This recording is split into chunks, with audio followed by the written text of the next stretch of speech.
Welcome, CMA Enter students. We're diving into a super important topic for your business laws and ethics paper, the Indian Contract Act of 1872. Today, we're going to break it all down so you can walk into that exam feeling confident and ready to score some serious marks. So here's the big question, right? How do you actually master this chapter? How do you make sure you're not just reading theory, but actually scoring the maximum marks possible? Well, that's exactly what we're going to tackle. Let's get right into it. Okay, here's our game plan for today.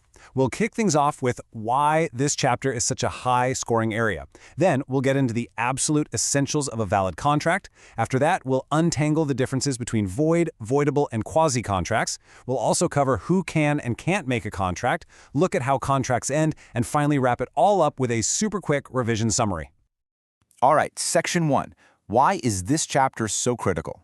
Look, contracts are not some dusty old legal concept. They are literally everywhere.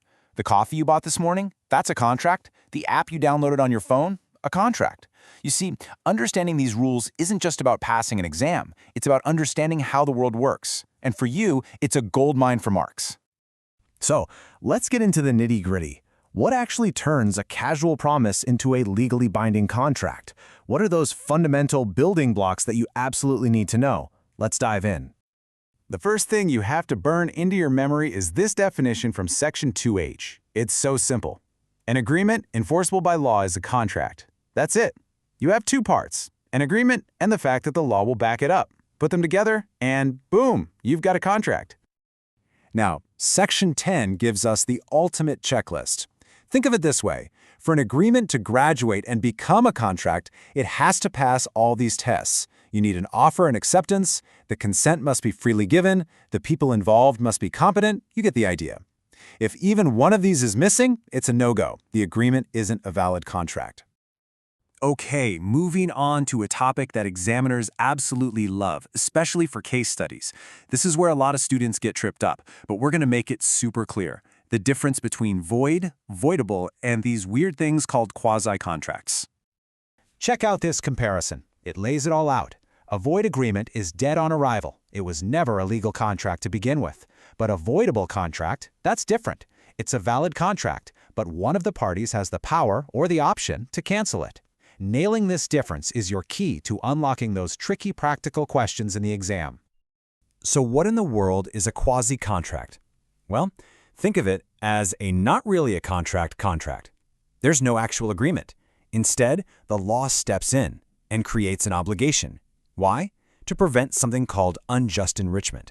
Basically, it's the law saying, nope, you're not allowed to benefit unfairly at someone else's expense. It's all about fairness.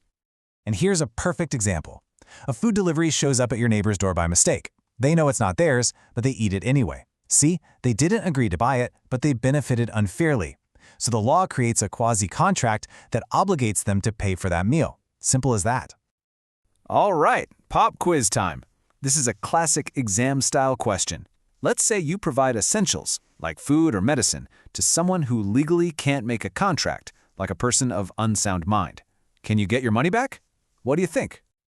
And the answer is yes! Section 68 says you can. But, and this is the part you must write in your exam, you can only be reimbursed from their property.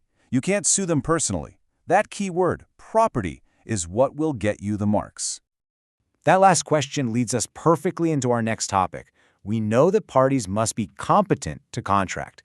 So, who is competent? Let's get into it, and we're going to focus on a super critical, frequently tested area, agreements with minors. So, first things first, what's the legal definition of a minor? According to the Indian Majority Act, it's anyone under 18. Pretty simple. But don't forget the exception.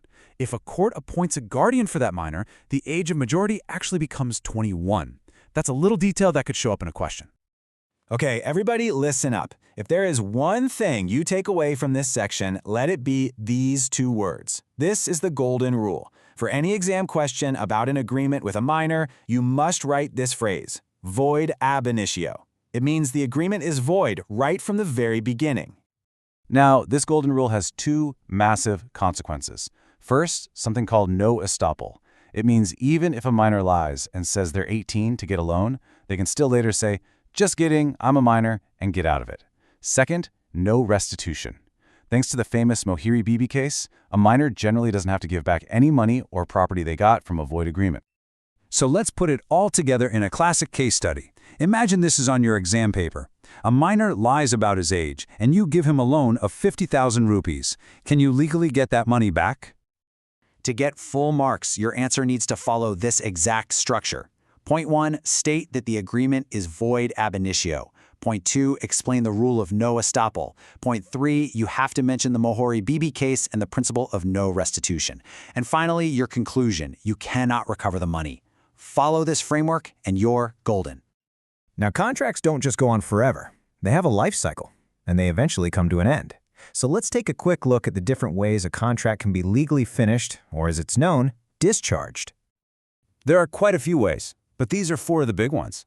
The most obvious is by performance. Everyone did what they promised to do. Simple. Or it could be by mutual agreement, where both sides agree to just call it off. Sometimes, a contract ends because it becomes impossible to perform. And finally, it can end simply by a lapse of time. You waited too long to enforce it. Phew, we've covered a ton of information. So let's pull it all together in a final, rapid revision summary. Think of this as your cheat sheet for that last-minute prep just before you head into the exam. This table right here is your golden ticket. Seriously, take a screenshot. It connects the concept, the section number you need to quote, and the most important keyword for your answer. Valid contract, agreement plus enforceability. Minor's agreement, void ab initio. Use this to drill the key points into your memory. And I'll leave you with this final thought. Now that you know the rules, start looking for them. You'll start to see that contract law isn't just in your textbook, it's part of almost everything you do. Once you start spotting these contracts in your daily life, you'll know you've truly mastered the topic. That's all for today. All the very best for your exams.